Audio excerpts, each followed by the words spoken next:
Day by day আমরা আমাদের basic রিকোয়ারমেন্টসগুলোকে to some extent ভুলে যাচ্ছি অথবা আমাদেরকে ভুলে যেতে বাধ্য করা হচ্ছে। ভালো না থাকার এটা একটা কোর রিজন। আচ্ছা, যখন কথা বলা বন্ধ হয়ে গেল 3 মাস, কেন এটাকে আমরা স্বাভাবিক মনে করছিলাম? কেন একসাথে না খাওয়া, কেন একসাথে না ঘুরতে যাওয়া, একসাথে হাঁটতে না যাওয়া, এগুলোকে কেন আমরা স্বাভাবিক মনে করছিলাম, যেগুলো খুব বেসিক ছিল? হয়তো আমি মনে করবো আমি ফ্রিডমের জন্য একটা ডিভোর্স নিয়ে আসলাম, নাও আই এম ফ্রি, কিন্তু that will only add another torture on your life.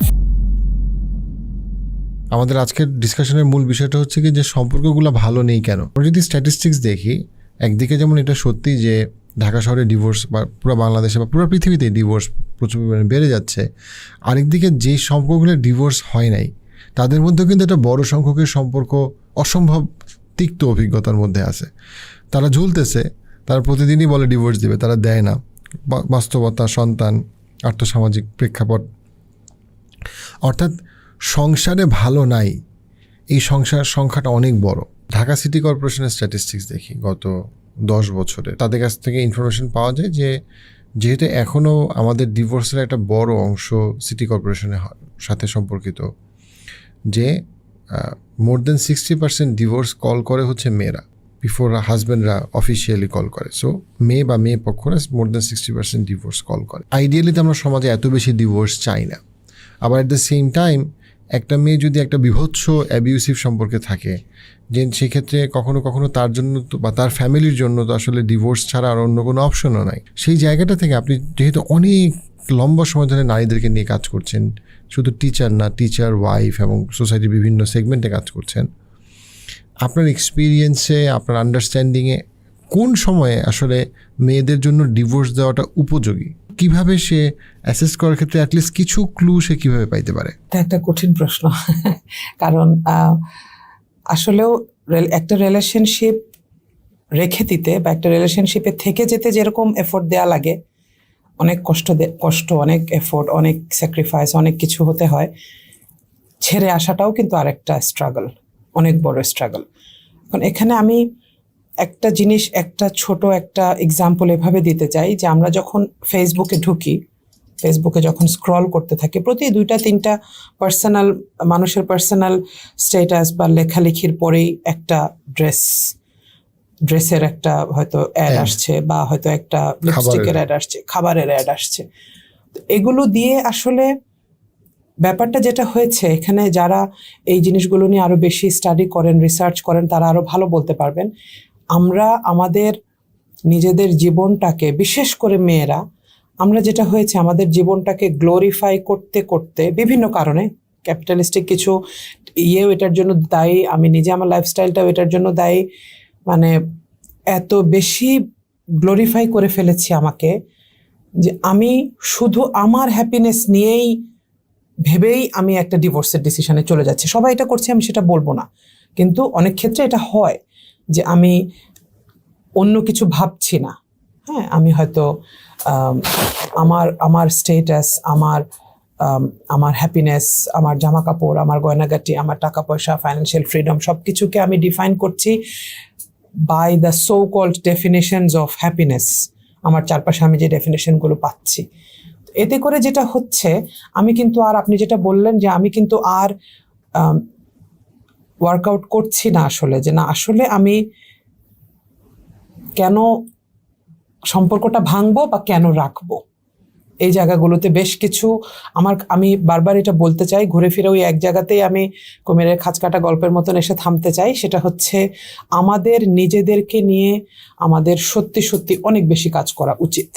মেয়েদেরকে এটা বেশি বলছি কারণ আমরা মেয়েরা বেশিরভাগ জায়গাতেই ডিরেইলড হই বেশি।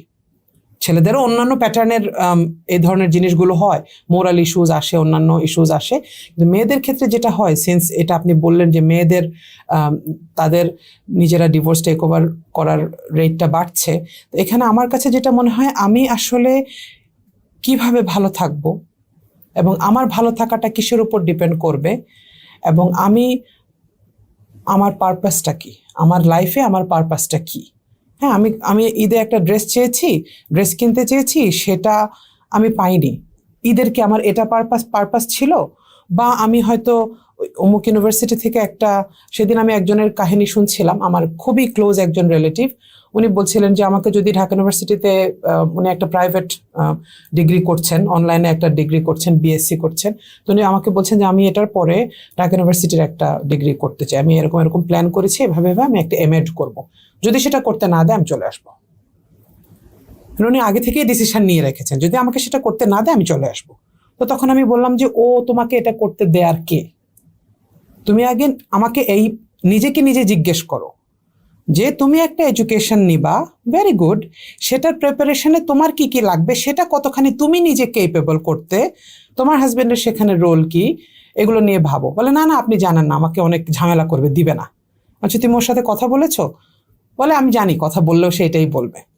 এই যে আমরা যেটা করছি, আমরা অলরেডি একটা কি বলবো, মানে একটা ইম্পোজড একটা ফিলসফিতে বসবাস করছি। হ্যাঁ, আমি যে ধরেই নিচ্ছি আমাকে এটা করতে দিবে না, আমাকে অমুক এটা করতে দিবে না, আমাকে এই জিনিসটা করতে হবে, তাহলে আমি সাকসেসফুল হব, এই ধরনের আমার কাছে মনে হচ্ছে যে একটা ইম্পোজড একটা লাইফে আমরা ডেফিনেশনগুলো বানাচ্ছি বসে বসে, যেখানে আমি নিজেও বুঝতে পারছি না যে আমি আসলে কি চাইছি আর আমার কি চাওয়া উচিত, আমার পারপাসটা আমি বুঝতে পারছি না। হ্যাঁ, তো এই আর্টিফিশিয়ালিটিটা থেকে যদি আমি বের না হতে পারি, তাহলে আমি নিজের উপরে টর্চার করছি, আরও করব। হয়তো আমি মনে করবো আমি ফ্রিডমের জন্য একটা ডিভোর্স নিয়ে আসলাম, নাও আই এম ফ্রি, কিন্তু that will only add another torture on your life.